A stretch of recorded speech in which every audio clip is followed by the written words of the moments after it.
You're tuned in to Shake, Rattle, and Goal, the official podcast of your Springfield Thunderbirds. Echo's there on the backhand, scoring the save, rebound in the crease, they score! Hosted by Matt Baker and Steve Forney. A show that's everything Springfield hockey, with interviews including players, coaches, and staff. The Springfield Indians repeat as the Calder Cup champions. Listen to this podcast on all major streaming platforms and wherever you download podcasts. In his first year at the helm, Kevin McDonald and Drew Bannister have the Teamers in the Calder Cup Finals. Watch the podcast on the official Shake, Rattle, and Goal YouTube page at SRG Podcast. And now, here are your hosts, Matt Baker and Steve Forney. And this episode number 14 of Season 2 of the Shake, Rattle, and Goal podcast is proudly brought to you by our friends at White Lion Brewing in downtown Springfield and in Amherst, by our friends at Landscaping That Fits. You can call them for all your landscaping needs, and by our friends at Brewcade in Agawam, beers and arcade games, pool. It's everything you really want in the world life, let's be honest. Alongside Matt Baker, I'm Steve Forney. Matt, how are you, my friend? Happy New Year. I'm doing well. Happy New Year to you too. Things are kind of settling in here and good old 2025 already. I like it. Yeah, it's nuts. It's bananas. That October to really to the first of the year just goes so fast. It's crazy. Yeah, it really does. And I'll be honest, I'm so tired of the cold. If it's gonna be cold, this windy, just snow. Just snow. Just give me the snow. Give me all of it. If it's gonna be this brutal outside. But I agree with you 100%. I actually just walked in from practice, from our basketball practice, and I'm like, ooh, it's cold out there, and she's like, yeah, we are retiring down south, by the way. And I'm like, I can't argue with that, but I agree with you. If it's going to be cold, give me something to do in the cold. Yeah, which is, let me have a snowball fight with my kids, let me build a snowman, let me make an igloo, let me try to make an ice rink in the snow, which I've done before. Like, give me something to do in the cold if it's going to be cold. And so far we've had none of it. Nothing. So, and I'm with you. Don't hold your hopes for Saturday either, folks. Weather-wise, I mean, the game, let's keep all of our hopes. So obviously, Matt, this is, tough stretch here. It's quite an ebb and flow on the season. I'd say probably a month ago, we were ready to hand him the Calder Cup championship and singing to a different tune. And you sort of brought up the difference between the month of November and then the month of December and how sort of striking they were. Yeah, its team has been interesting, right? We got off to a very slowish start. I think we were at 4-8, and then they rattle off a November where they're 9-1. I think they had a 9-1 stretch, and now in December we are 2-6-1-1 in our last 10. And I don't know this for a fact, but I'm just going to kind of address sort of what I've seen. They got off to a slow start, and then you kind of got a little bit of a spark from a Matt Luff. Now, we're not in the locker room on a regular basis, but maybe that was just a bit of a spark. Hey, let's get going. He played well, so it kind of got them rolling. I think there's no denying the level of talent on the team. There hasn't, in the month of December, there weren't any new injuries. So where is this next spark coming to kind of get them out of a funk? That's my big question. And is that an ECHLer? Is that Mackenzie McEachern getting healthy? I'm not looking at this team saying it's all hustle and effort. It's just plays aren't being made, and then you see one or two defensive lapses, and other teams are capitalizing on it. So I think, again, it's a young team. We talked about this at the beginning when they were 4-8. The team has to learn how to win. They did learn how to win. They know how to win, but I think what they're realizing now is, or maybe this is a realization to us as fans, the margin of victory in any sport, professional, really at any level, in my opinion, is so thin. But the higher up professionally you get, that margin becomes even smaller.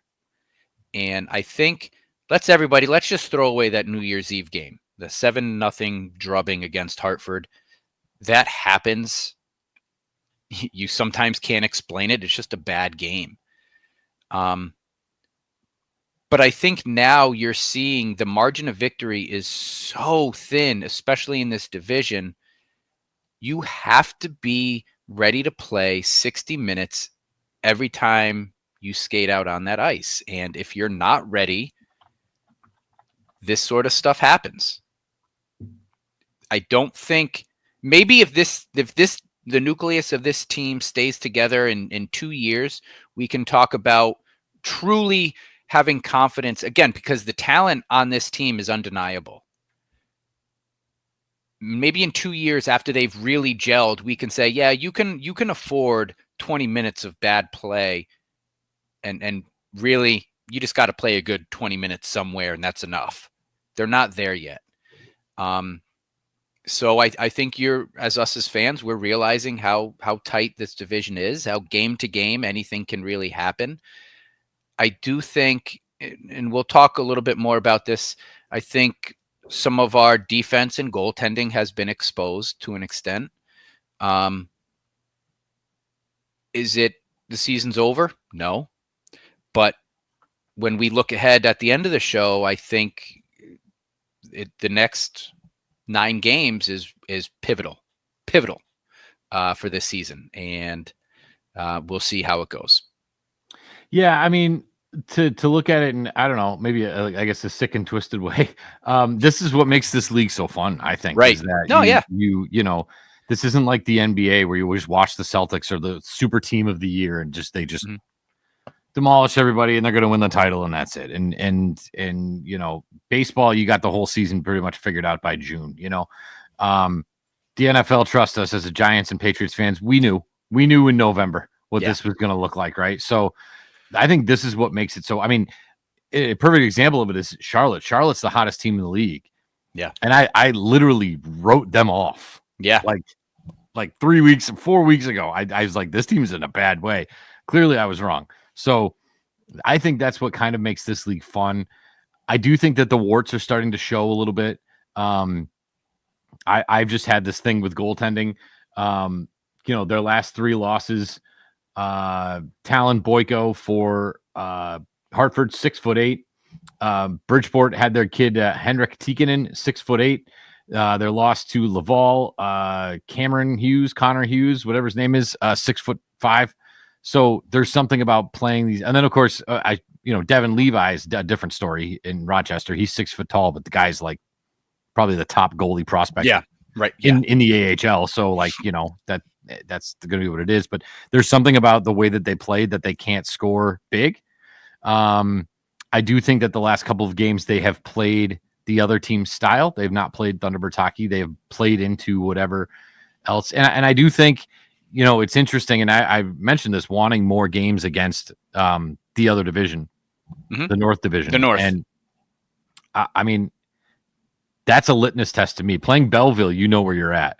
Yeah. They played Rochester, and I'm like, man, this team's good. Like they're good, they're organized, they're smart, and they got the best goalie prospect in the league. Like, whoa.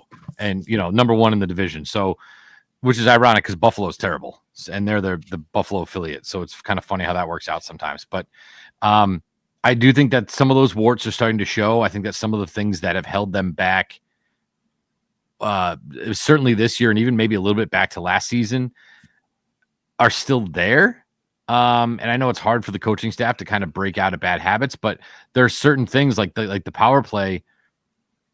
I felt like against Rochester, they finally stopped doing the slingshot back. It's like, how many games are we going to do this in a row until we realize, you know what, let's mix it up a little bit. So I do think that they're trying to adjust some of their issues, but yeah, I mean, some of the stuff I look at and I'm like, how, like, why? And I don't want to, I'm certainly not questioning anybody. I mean, look, everybody's played somewhere between 30 and 32 games this season. They've looked very tired. It's not to me like they look fresh and they're just not trying. it looks to me like everybody has like 79% in the gas tank. Yeah. And heading into every single game they play. And so I think that this time off between the Rochester game and the game on Saturday against Providence, to me, that is a critical time for them to get their minds right. I think they're starting to get into their own heads a little bit. Time to get their bodies right. Time to look at what they're doing, get in the film room and just watch and see what's going on. And maybe not even just the players, but the coaches, to look at some of the things that they could fix and change going into it. And I think one of the things we're going to touch on is what would we do if we were sort of running the team? What are some of the armchair suggestions that we would offer? You know, and you asked about a spark plug. I mean, to me, I know this is not really fair to say, but you know, the player that to me I look at and night in and night out when they play as in a sort of lethargic, they have a lethargic period, they have a lethargic moment. I say, man, we miss Will Bitton. Yeah, I really do. And I say, you know, Adam Gaudette covered up a lot of the warts that they had last season. There were games where they had no business winning, and then boom, he pots 2 and you're up 1 and you hold on to the lead and bang, you win a game, right? They don't have that luxury this year. So it's got to come from other places. And I do think it's going to come from McEachern the more he gets his feet going. I just look at this roster, I go, man, you could really use Will Bitton. And, you know, hopefully it comes from Dvorsky. I mean, he just wore the C. He just led the World Junior Tournament in points. Mm-hmm. I bet this kid comes in with a little bit of swag. I bet he's feeling it. And I think that the team needs to buy into that, feed the hot hand, even if it's not on your roster. The kid's hot, feed him. So, you know, hopefully that's what it looks like too. But, you know, you can't, I'm never an injuries guy. I'm really not. But I look at these rosters of these teams coming in and I don't see nearly the impact of injuries that Springfield is facing. And I just, if you had Dean Alexandrov, McEachern, Aaron Taryn Pfizer, you know, healthy, then this is a whole different team. And, you know, I feel like I said this last week too. That's not even to me the problem. The problem is the defense. Yeah. The problem is clearing out your own net. You know, I think that, you know, I think people are giving Zarenko a hard time, and I don't necessarily disagree with you on that. But the Will Cranley game, and I mean this respect to him too, that's what it looks like when your goalie isn't bailing you out night after night. And Zarenko's been doing that. He has. It hasn't been these sprawling, sparkling saves. It's just when you need a big save, he makes it. Yeah. For the most part. Now, yes, he's had a couple of rough times here, but between him and Ellis, they have bailed this team out of a lot of games, and it really shouldn't come down to that. So despite that, I think that there's a lot of work to do, not only in their zone, but in the neutral zone as well. I agree with you. And you touched upon a few things there. I think for me, I did. I was all over. I did a whole show in one breath. I like it because, well, look, that's where my brain is too, folks. So if you're looking for we're going to be all over the place today, then that's okay. To me, that Bridgeport game where Will Cranley played was the most disappointing of this little stretch for me. I was looking for and hoping for a team to step up around Will Cranley. This is no disrespect to him. And we've talked about this. You're giving up 36 to 40 shots a game. Okay, because you have goalies that are capable of making these saves and you're keeping shots from the perimeter, but eventually that kind of runs out. What happens when you don't have a hot goalie? What happens when you have a goalie you can't win confidently, consistently every night when you're giving up those amount of shots? And now it's fair to say that over the last 2 games, they've actually outshot their opponents, but we haven't had the most solid goaltending. Now, when that Will Cranley game against Bridgeport, that was a game that you just needed to say, look, Will, give me 15 saves because we're going to hold them under 20. Like, where was that sort of team defense mindset? You didn't have to. I don't even have.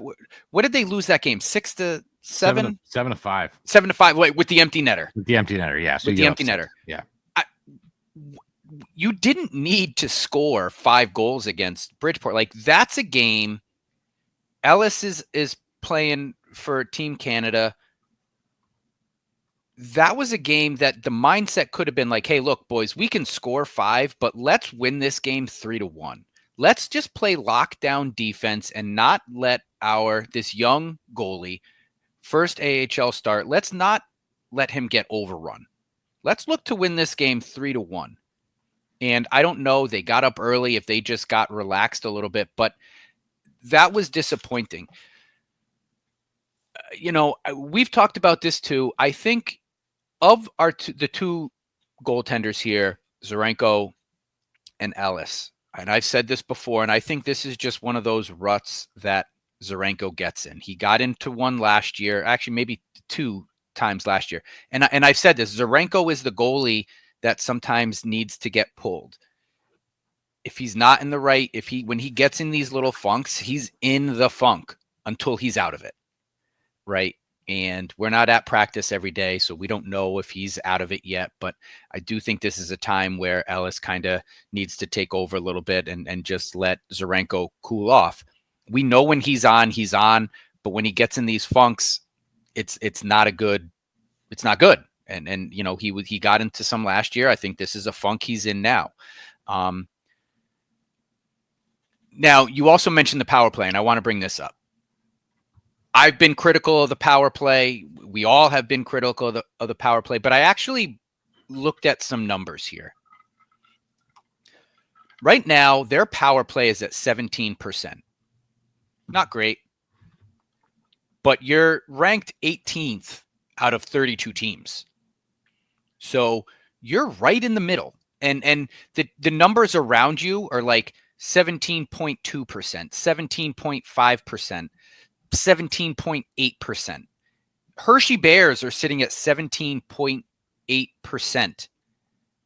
That is an extra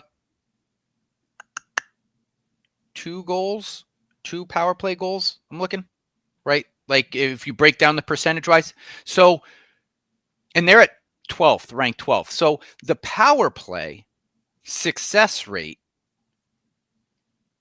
is fine. I think the problem, and I brought this up, I think, in our last show, and I don't have any way of looking at these numbers, but how many of those power plays they actually never even set up in the offensive zone.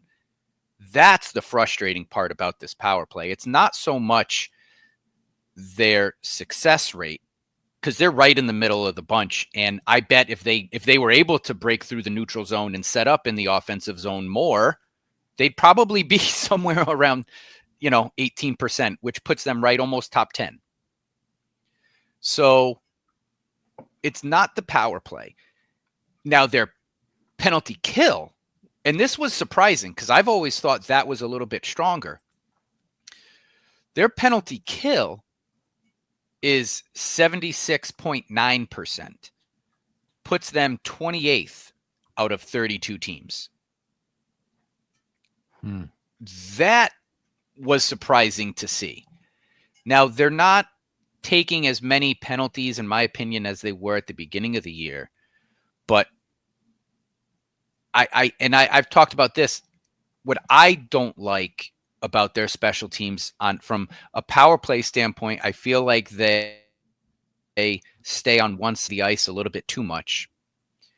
And on the penalty kill, by sort of shrinking their box a little bit, what they're doing is allowing that backside of the goal to be exposed. And they've given up a lot of goals, sort of that backdoor where it's not really to any fault of the goaltender. It's a wide open net. And that backside defense of their 4, they've got that diamond, that rotated kind of box. What I've noticed is I wish I had a telestrator. We did this New Year's Eve, folks. You don't even know. We drew power plays on a paper plate here. But it was on a paper plate on New Year's. That's right. Like what kind of happens on their penalty kill is they're in like a diamond, and as teams work it down low, it kind of rotates into more of a square, into a box, which is fine. But it in my opinion, it gets so kind of condensed that it leaves that back door open a little bit. And I think what the concept is, if you're using your stick and you're clogging up those passing lanes, that those passes don't get through. But when they do, it's a goal. And numbers are what they are. Again, at a 76.9% penalty kill, you're sitting at 28. And those numbers, they're not as close where they are, like I said, from their power play at 17%. The Hershey Bears are at 17.8%, sitting at 12. So those numbers are pretty crunched in together, where their penalty kill, the numbers aren't like, you're a far way away from looking like a competent penalty kill right now. And that, to be honest, that was a bit surprising to me to see.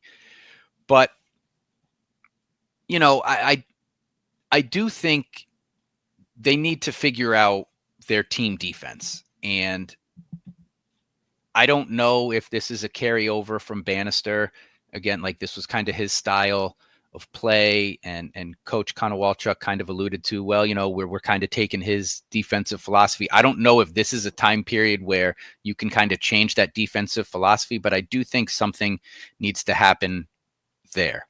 My last thing, go ahead if you want to share your real thought. Quick on that. I'm wondering, I don't know what the time frame is, but I'm wondering if that sort of started happening when Jim Montgomery took over. Yeah, maybe there were some things that were implemented. And just real quick, last thing on the power play, the numbers might be what they are, but when's the last time they scored a goal when you were like, all right, guys, we need one here, 1 goal game late in the third, we get a high sticking power play, we need it, let's get it, as opposed to like when they're down by 3 and, you know, and they get a greasy one and then they pull the goalie and then the other team scores an empty netter, and then what is it? Yeah. What you know what I mean? The timing of the goals on the power play is not where it needs to be either, in terms of when in the game. But anyway, okay. Well, to that point, you're 100% right. And over the last few games, again, let's throw away that New Year's Eve game, 7-0. They were not ready to play that game. The timing of these power plays, they have had opportunities when the game has been close. Because I remember saying to the boys, the big power play coming up here, this can swing the momentum of the game, and it's been so inconsistent. And again, it's been so painful just to break that neutral zone. It's tough when they are able to set up in the offensive zone. Again, with all the struggles that we've seen with our own eyes, they're still in the middle. So logic just tells me if they were able to set it up more, they probably would be closer to that 18%, which could potentially put them top 10 power play. The talent is there. The skill is there. It's just putting all these nuances together. Real quick, in that the Laval game that they lost 3-1 and Laval scored the empty netter, they had Laval got called for 2 penalties in the second half of the third period. Yeah. So you're down 1 goal. I mean, Noel Hofenmeyer got called with literally 2.5 minutes left. Like, that's when I want that power. Give it to me now. I want it now. Exactly. You know what I mean? So anyway, as you were. No, and the last point I'll touch upon, which kind of I think has exacerbated some of these struggles, and you mentioned it, right? The injuries, and we don't make an excuse, but I think what that does is take certain players out of their role that they can excel in on this team. And this is no disrespect to any player, but you have players who are starting, who are your line 3 and 4 guys. Now, what that's telling me, and to their credit, they're the ones outworking lines 1 and 2, to their credit. But it also tells me now you're relying on the less talented, less skilled guys who, on a full, healthy roster, are maybe playing 3 out of 4 games instead of every single game, every single night. So I do believe, to your point, there are some tired legs out there. And again, not one player in that locker room will make an excuse. Not one coach will make an excuse. This is what it is. Win a game, right? But I think if you take a step back and look at it, you're like, yeah, well, you have guys that have already eclipsed games played from the entire season of last year. And we're at the beginning of January. You have guys that were brought onto this team and part of a roster construction that was like, hey, this is going to be our guy against this type of team. This is going to be our guy against when we need this kind of play. This is going to be our guy that plays this role. Well, guess what? Now, sorry, bud, you're every night. Eventually, that kind of can catch up to you. So again, not one player is going to make an excuse. Not one coach is going to make an excuse. We have the last 10 games, our hardest working players have been our line 3 guys. Bitten, and Newkirk, they're Laffy. I mean, and Laffy. they're getting power play time, and so yes. I do kind of like that from Connor Walchuk, because that, if you're gonna, I don't say send a message, but if you're gonna look, if the third period rolls around, you're looking up and down the bench and go, you know what, you 3 go out there in the power play. These guys haven't worked as hard, so you guys go out and you get some power play time.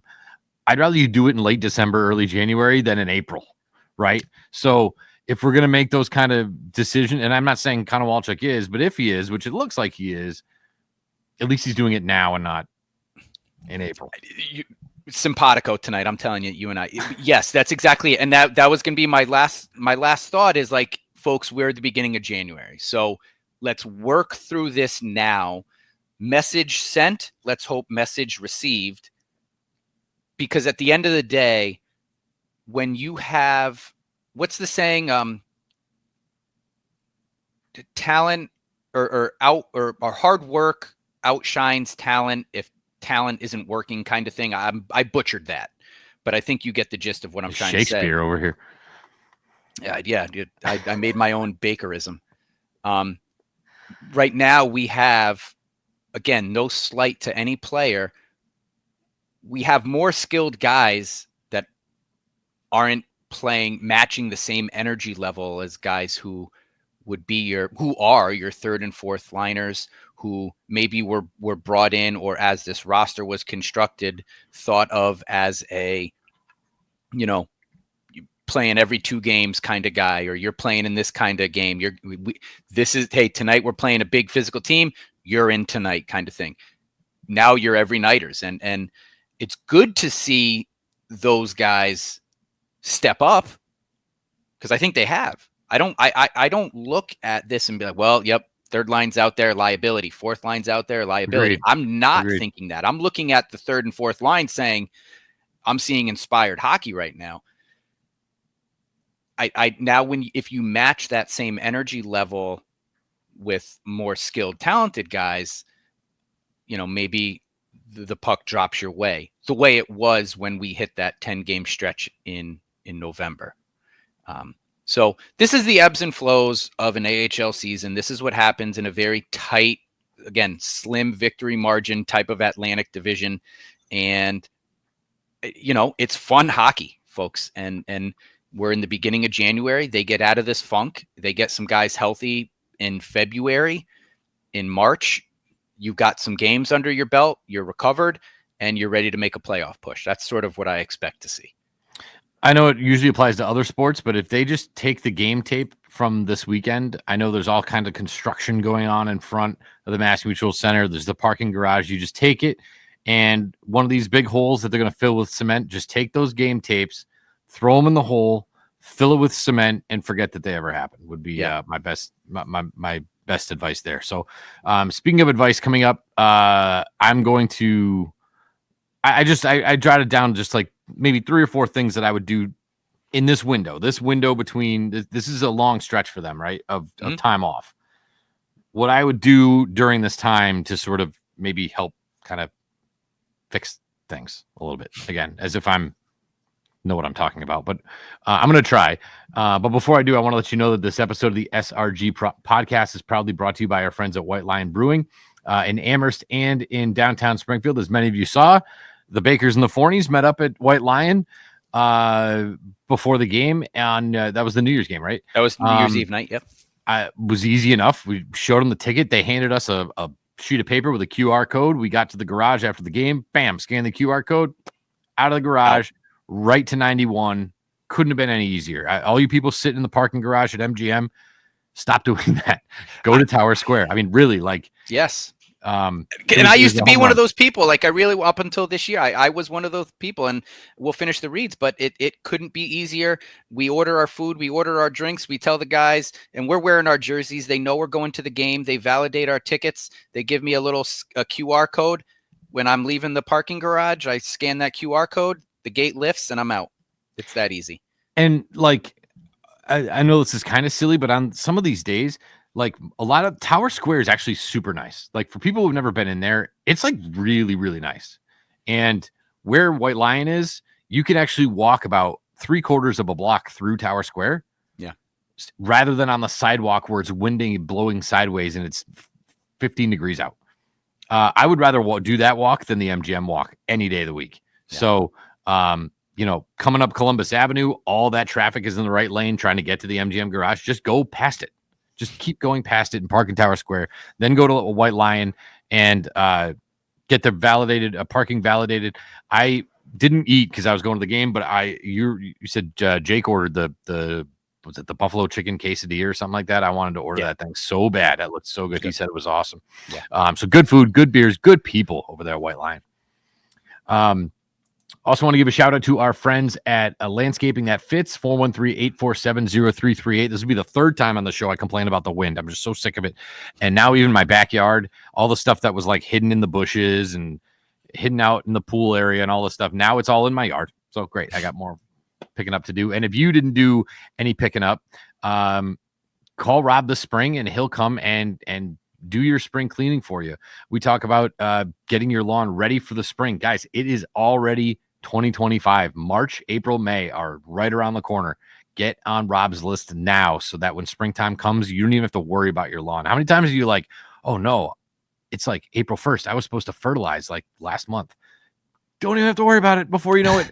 At least for me, I get a notification in my ring. Oh, somebody's at my door. Oh, it's Rob just putting out the fertilizer. I'm like, oh, perfect timing. I wasn't going to do it. So I can't tell you how easy it is to have Rob doing that for me. And he can do the same for you as well. He can aerate and he can do general mowing as well. So give him a call, 847-0338. That's Landscaping That Fits at 847-0338. And by our friends at Brewcade in Agawam, right there on Walnut Street, family owned and operated business.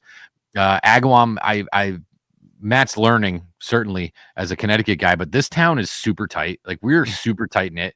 We always support each other. That's why I think there's more pizzerias and local shops than there are in other places because we all kind of support each other. And Michael Sarnelli is a guy that I've known since like 4th grade, and his family is running this joint, and it's a really, really awesome spot. It's very cool.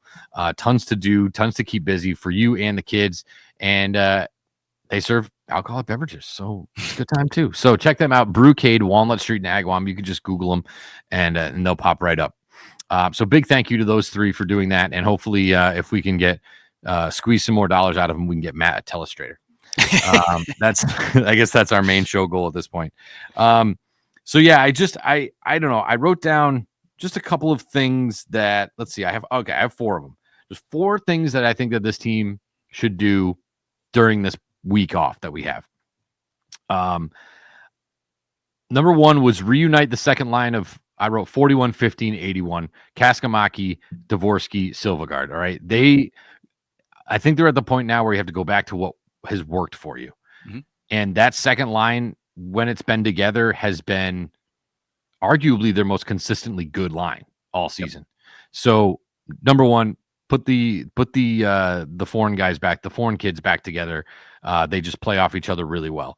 Number 2, I think in defense of Steve Konowalchuk, you don't know what you don't know. He wasn't here last year. None of his assistants were here last year, I think, except for Jeff Jordan. I would go back to the double McLaughlin line. Now that McEachern's healthy, Hugh McGing needs comfort. I'm just absolutely just pulling for this kid. I know he got boarded real bad at the end of that Rochester game for no reason, and he was hot. He was really, really angry after that. I think that he is getting real frustrated. I think he's really getting in his own head a little bit. I'd go back to that double McLaughlin line of McEachern, McGing, and LaFerriere. Laffy, I think, is playing actually his best hockey of the season over the last probably 2-3 weeks. Comfort. Get these guys comfortable, because I think that is going to work out well. So if Konowalchuk, if nobody's knocked on his office door and told him about it, that's your line. They're right there. That'd be my third line, to be honest with you. Yeah. Literally throw names in a hat. My third thing, throw names in a hat and pull out the first 5, and that's your power play unit. Pull out another 5, that's your second power play unit. I don't care what it looks like. This thing needs, and again, I wrote this before you gave me the numbers, so maybe it's not the most relevant, but try some different things. Try different personnel, try different ways of doing it. When you were talking about the penalty killing numbers, to me, it wasn't so much that our guys were not holding up their end of the bargain on the penalty kill. It was that I was watching other power play units and going, wow. Like these guys are organized. Look at that puck move. Look at this guy come in the back door and this guy comes up here and then they switch positions and then they give the puck back. It's like they set up in the zone. They get their act together. They move the puck. They find open lanes. Bang. Before you know it, there's a goal scored. So I don't want to pick on the PK as much as I look at these other power play units and go, man, why can't our power play unit do that? So that would be something that I would consider doing. And the fourth thing, which I'm sorry to all the players that listen, if there are any, I'd bag skate them. I would take one of these practices where you don't even see a puck and you are it's just all conditioning, all fitness, suicides and laps and just, I'd skate them for an hour and a half until they're puking like Herb Brooks. I mean, really, like blow it again. But yeah, they looked tired the last couple games, and they don't really have. The only excuse is that it's the AHL schedule, right? Yeah, and we've talked about go back to episode 1. We talked about this. NHL players that have been sent down, foreign guys coming from across the pond. When was the last time they were playing Friday, Saturday, Sunday? They were playing, Wednesday, Friday, Saturday. They're playing with travel on a bus, right? Like the lifestyle of AHL hockey is different than a lot of other leagues. So if you're not used to that, these are the doldrums, right? They call them the dog days of summer in baseball. We are right in the dog days of winter here for hockey. So now's the time to not get complacent. Now is the time to actually step it up a little bit because it seems like everybody else kind of is. So I would have taken one of the practices and I'd bag skate them, as they call it in hockey. I think that's what it means. I never played, so I think it does now. I hope it doesn't mean something. Yeah, no, it's inappropriate. I get YouTube flagged. But anyway, those are just some things that I think I would do this week to get ready for Saturday. Let me ask you this, and I like those. I like the rookie line number 2. I like the double McLaughlin line number 3. Would you go Peterson, Pekka, Luff for line 1? See, Dylan Peterson is a guy that I think, like you were saying, I think is playing a little bit above his skis. Agreed. And maybe that's what I want isn't going to work strictly because of the numbers. Yeah. Because you don't. Okay, well, who do you put with Pekka and Luff? Who's left here? Check. Bitten, Robertson. I mean, Peterson. I don't know. Weiss, Maybe it's Peterson. Maybe it's I mean, Simon Robertson is a prospect that they're trying to get back into the game, and I don't really think has contributed a lot. I know he's been hurt a lot, so maybe that's a good way to get him going. The nice thing about Pekka and from what I can tell, Luff is that they can literally play with anybody. Right. So maybe that's a bit of a rotation. I do think that the less Peterson plays, the more effective he is, which I know sounds silly, but I agree. And that's my point earlier, where you have guys playing when you're brought in, this rookie. Think about how he started the season, player of the week, right? And he's not asked. And then look at this guy. He's flying all over the place. And now he's kind of cooled off a little bit. Again, that not a slight to him, is the role he's been forced to play a little bit too quick for his development, right? And we know in sports, you can sometimes slow down someone's development by giving them a little bit too much. But I mean, yeah, it might not work out, like I said, just because of the numbers. You might have to throw Dvorsky in between those two. You might have to throw Kaskamaki on a wing, which again, I'm fine with. In my little dream scenario in my head, you keep those second and third lines the way they are. But again, or do you play the rookies top line? Are they your top line? And then can you do a double McLaughlin line too? Because you know what you're going to get, and then have a Peterson, Pekka, Luff, and you rotate maybe that forward, that third forward in there with Pekka and Luff. They're still going to play special teams. They'll still get their minutes there because you do want those guys on the ice. But now you're asking Pekka, Luff, and Peterson, hey, give me what you got. That maybe that's your fix. And now you have a Callan, Bitton, Robertson, Dickinson, line 4. That's manageable. That's doable. Mm-hmm. Yeah. Yeah. So we'll see. We'll see how. I'm curious to see what the lines look like on Saturday. I like it, Coach. Thank you. Thank you. I should dress like him next time. The suit and tie. There you go. So I don't know. Are you want to do some fan Let's rants break here? some fan. Yeah, let's break into some fan rants here. Thank you. Everyone contributed again, something like 30 plus. And I love and keep this up. And Sam, you thank you for commenting. But I like the back and forth too, to hear other people's opinions. But just to highlight a few, and we do have some new names on our fan rants. So I want to highlight some of their thoughts. Karen Roy talks about the team needs more discipline to avoid dumb penalties. Power play needs work. And look, I would agree with that. And I've said it before, and I think this is just going to be the theme. The power play where it needs work is just getting across the neutral zone. It's just, gaining the blue line. That's really what they need to figure out, because I do feel like once they're in their offensive zone, they're pretty good. And as far as, more discipline in the dumb penalties, I know Schooneman, that one hurt us at the end there up in Canada. But in my opinion, I think the dumb penalties, right, those 4-minute double minors from Loof, like at the beginning of the season, those have gone away a little bit. So I do feel the team plays pretty disciplined. Especially, a guy like Sam Bitton, who I'm sure would like to go out there and crack some skulls every time he's out there. He knows, again, his role. I can't afford to play like that because I need to play every night. I can't afford to break my hand. I can't afford a fight every night playing with a broken jaw, black eye. Or he gets baited into a dumb penalty. Right. The other guy doesn't drop the gloves, and now he's like it. We kind of talked about that at the beginning of the year.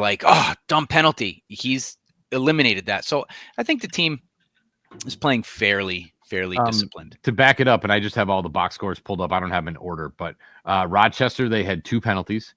Well, I should say we'll call them opposition's power plays, because a lot of them were, matching and stuff like that. Rochester had 2 power plays. Hartford had 1, which of course they scored on. Laval had 3, and Bridgeport had 3. So these 5, 6, 7 penalty games haven't really happened. And so, you'd like to have none, but I'm okay with these numbers as they are for what they're not now. Of those, do you have it quickly? How many of those power plays yielded goals for the opposing teams? Bridgeport went 0 for 3, Laval went 0 for 3, Hartford went 1 for 1, Rochester went 1 for 2. So 2 power play goals in 4 games. But again, I'm going to do math live. Be careful here. 2, 3, illustrator. 7, 10. Nice round number. Thank you. So 2 of 10. So, 2 power play goals against. Did I screw up the math? No, you're good. Is that why you're laughing? Oh, thank you. No, I just said, good round, because I'm the same way. Yes, I like numbers at 5s and 10s. I could do that. 3.33333. So 2 out of 10. I mean, over a 4-game stretch, I don't know. Looking manageable. At going 0 for 4. I'm not sitting here thinking, boy, they got to stop taking dumb penalties. Yeah. That's, I guess, just not my only takeaway, Karen. But thanks for bringing it up, Karen. Appreciate it. Stephen Badura, stop passing cross ice. Too many turnovers. Shoot on the power play. And he quotes Barry not quotes, but paraphrases Barry Melrose here. And I love a good Barry Melrose quote. Me too. He always says, throw the puck on net. Good things happen. I completely agree. Team needs to be more consistent game to game. Agree there again. Proven they can hang with the best, and it seems like they take the worst teams not serious enough. You are right there. We've talked about this, and Stephen, reading your comment made me think, oh man, how awesome would a Dylan Coughlin on this team fit right now, where they do have offensive minded defensemen, but for whatever reason, they're just not shooting from the point. Dylan Coughlin last year, he led the league in goals for defensemen for, I want to say, 3/4 of the season, if not ending the year. But I agree. They need put the puck on goal a little bit more from the point, and not so much with the intent to shoot, but with the intent to create chaos, with the intent to get a rebound, with an attempt to get a redirection. I think that element of their offense is missing.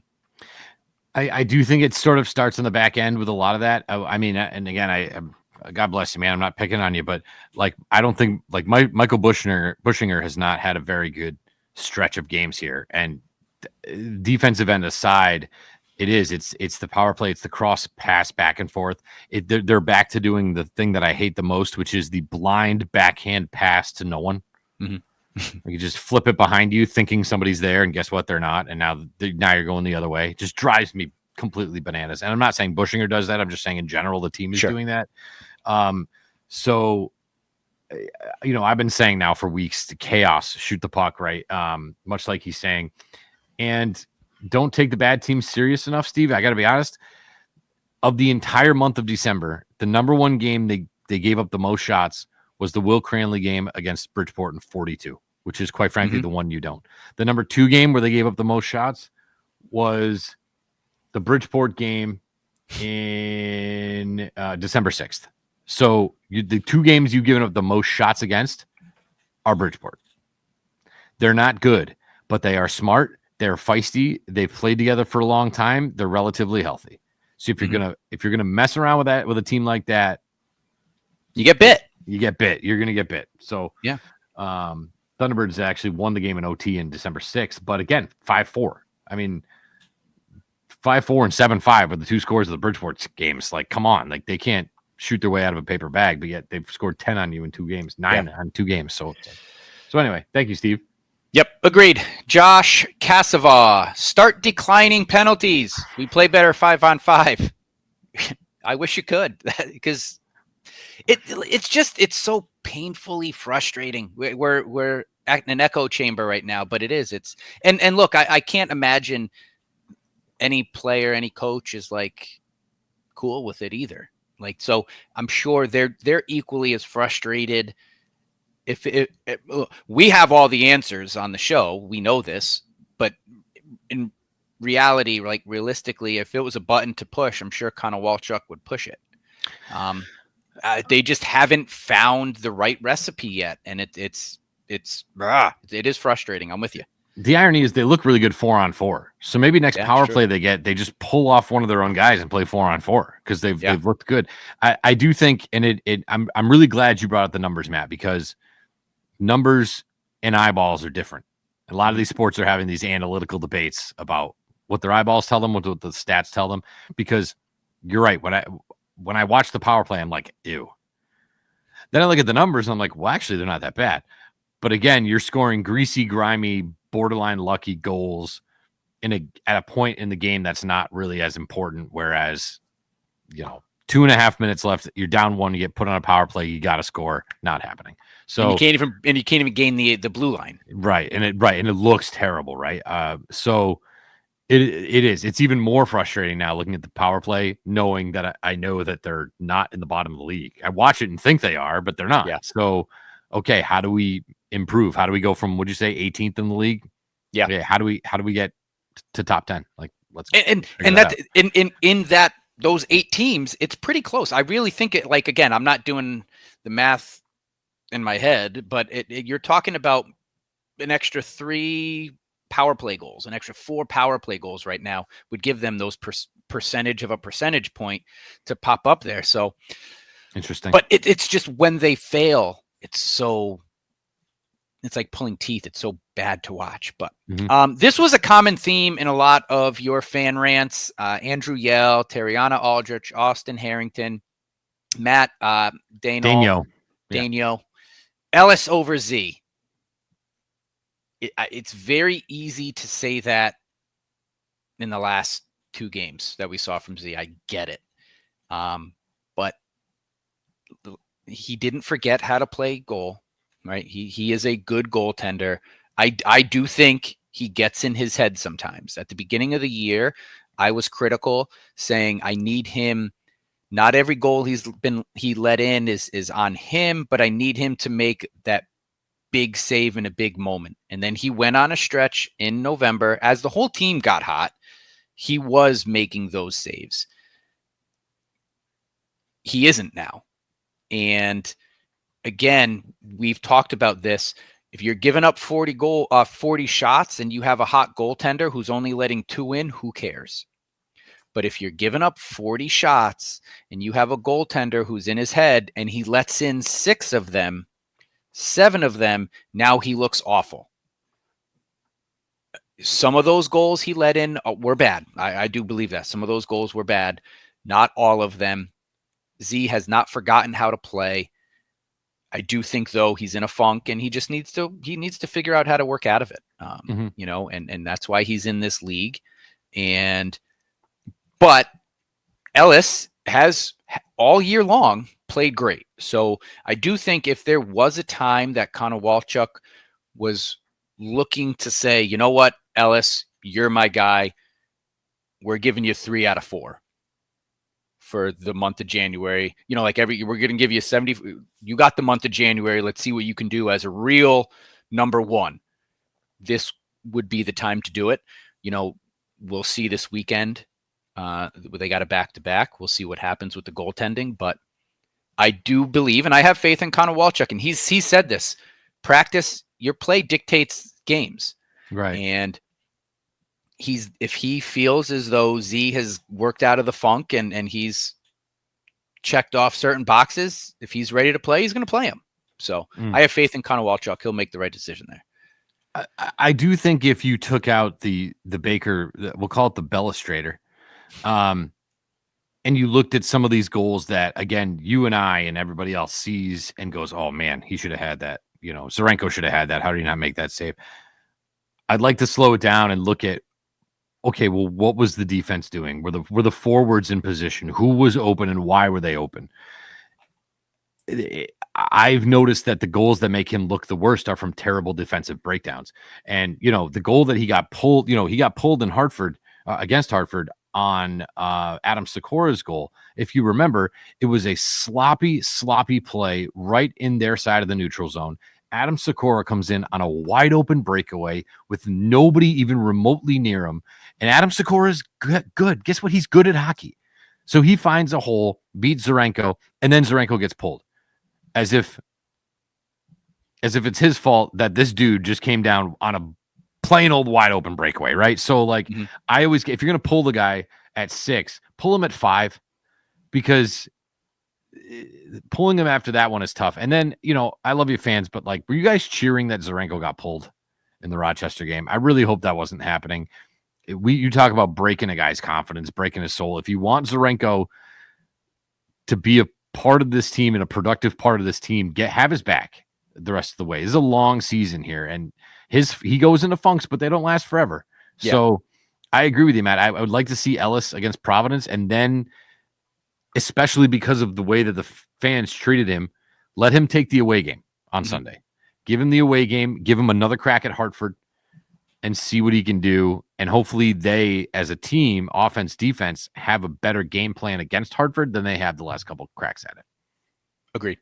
Well, and really, I mean, specifically to Hartford, it's really was just that New Year's Eve game, because the game previous, they had beaten them. Sean Fay, our last fan rant we're going to highlight today. He wants to see the team playing more heavy hockey, play more physical, like to see more shots generated from the point. And then his point, and we've talked about this through text, crash the net, right? A shot from the point for a rebound is only good if you have someone there to gather a rebound and attempt it, or, you know.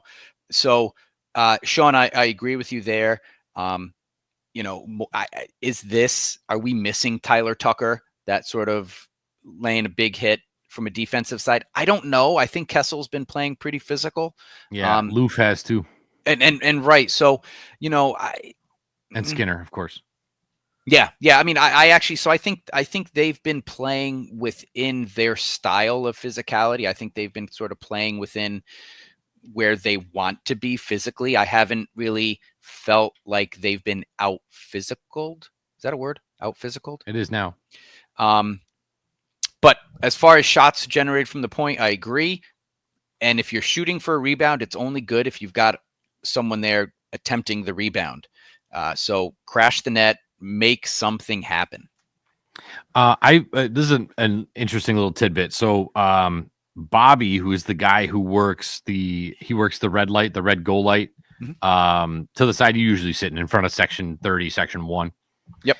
And after the first period in the Rochester game, he comes in, and this guy's never played like an ounce of organized hockey in his life. But he was like, the interesting thing Rochester's doing is they dump the puck in, and then they pinch into both corners. So no matter where the puck goes, you can't play it behind the net, and you can't, if somebody's on you, your options are super limited. So it funnels the puck towards the front. You're playing defense, you're trying to clear it, but there's guys in both corners. The puck's got to go probably across the crease or at some point in front of your own net. And that was sort of where Rochester was feeding on the Thunderbirds, which is a great idea for forechecking, quite frankly. When we talk about forechecking, yes, their forechecking could certainly be better. The problem is when you play that style and you have the limited numbers that you have in terms of healthy bodies, that's where you get exhausted. And that's where you get heavy, tired legs. Do you need shorter shifts? Maybe. But I think that is, everything, every consequences come from action. And if you're going to play that style, then it's going to lag somewhere else. And that might be the endurance and the energy that you have to spend playing a physical game. The crash the net thing, I couldn't agree with more. And I mentioned these 6'8" goaltenders, neither one of them, Boyko or Tikkanen, both of them had terrible rebound control. Yep. And couldn't really move laterally. And so, shots from the point, yes, but they need to be effective rebounds. And if nobody's there to clean up the garbage to smash it in, what good is it? Right. Agreed. And so now you're trying to pass laterally in front of the net to get the goalie moving. That's where all the traffic is. That's where you turn the puck over. Right. So you either need to shoot from the point and make sure that you have guys there ready to clean up the loose change, or you have to find a way to open up the slot so that passes can go across. So you're moving the goalies back and forth. Those are kind of your only two options to beat a walrus. Again, the Geico commercial, it's a walrus, right? 6'8", dude. The guy's just massive. So, crashing the net is important. Again, it's going to expel a lot of energy. Yeah. Yeah. So great fan rants today, folks, this week. We appreciate them. We love them. I love reading them. I love the back and forths between different from you all. So keep them coming. Thank you very much. And now we'll be posting hopefully a more positive fan rant next Monday. So look out for that.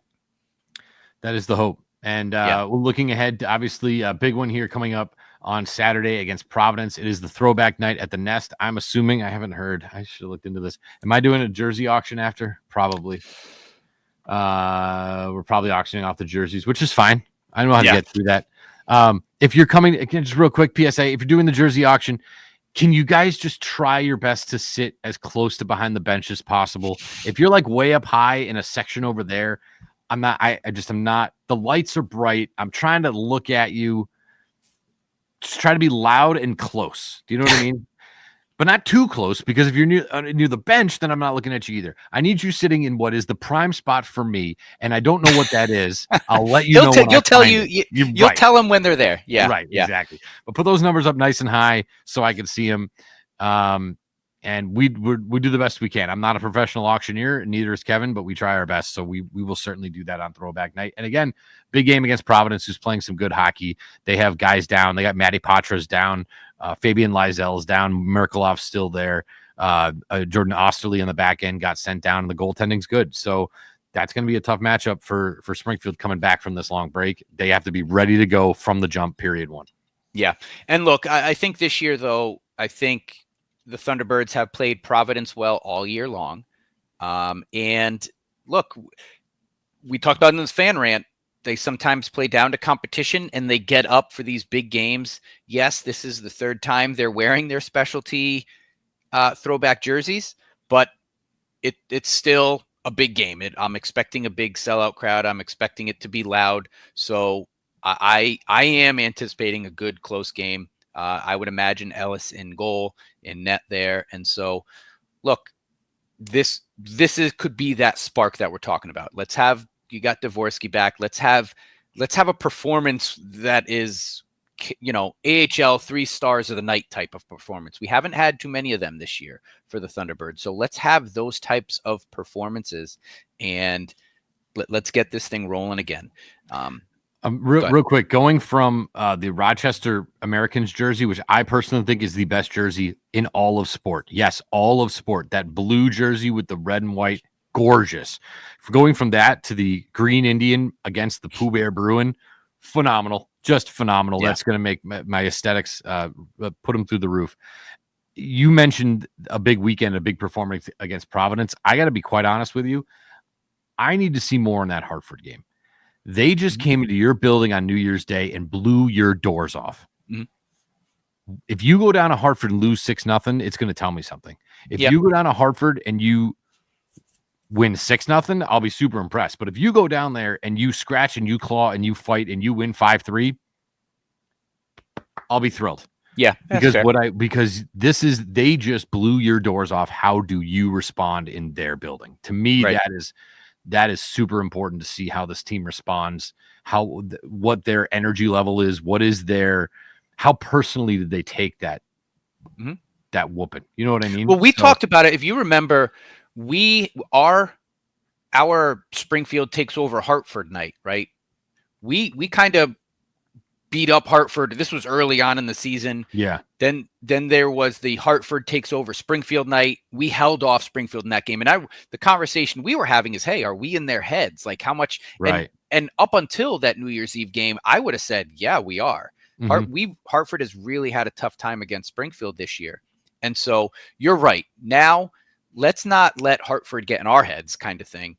Let's put that game behind us and move forward. So that's a good take there. But look, I think the Bruins game is important though to get this behind us. Sure. To just put an end to it, burn what you got to burn, cement what you got to cement, bury what you got to bury.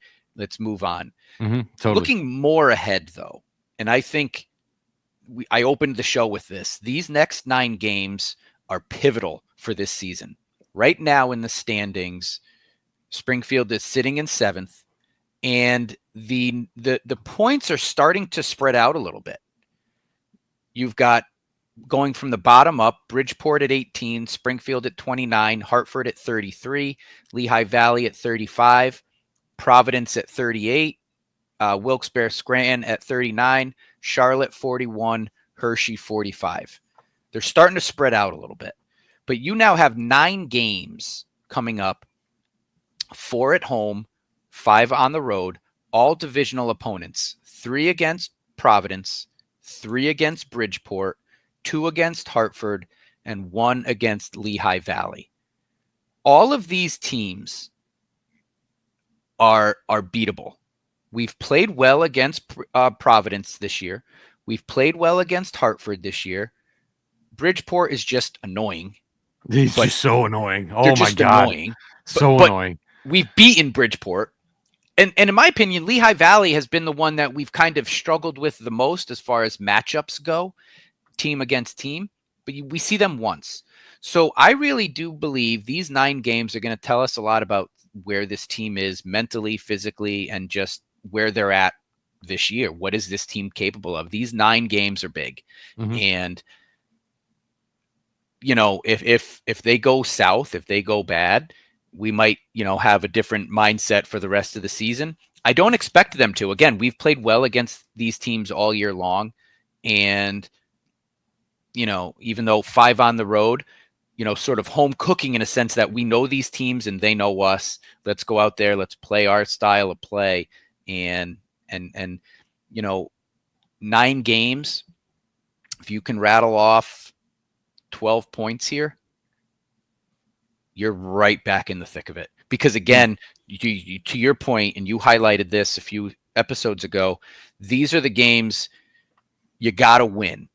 And to win them in regulation means you're gaining a point. If you win in overtime, you're still giving your division opponent a point. These are the games you got to win in regulation. And if you lose them, you got to figure out a way to lose them in overtime. Yeah. So drag them to overtime. Yep. Get to overtime. So, 9 games, there are 18 points to be had. Let's get 12. Seems reasonable. Let's see where we're at. You go 6-3, or you go 6-1, 1-1. I'm cool with that. I'm okay with that. Right. So. And those teams you mentioned, Providence is 4th, Lehigh Valley's 5th, Hartford 6th, you're 7th, and Bridgeport's 8th. So it's not just like you're playing Hershey and they're way up there and you're way down here. These are the teams directly in front of you in the standings. So you got to take them as seriously as you can. Let's consider them playoff games, really. So yeah, as much of a playoff game as you can have in January. I mean, these I do believe these are pivotal 9 games. It's a 9-game stretch, all very familiar division opponents.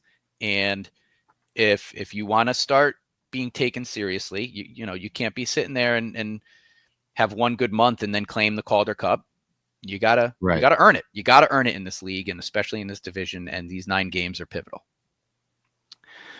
Sure are, Matt. Well said. Very well said. Well, this was actually, considering the week we had, I thought that this was a good sort of positive, uplifting episode. I feel better about the team moving forward than I did before we sat down to do this. I hope our listeners do as well, and we appreciate you guys listening.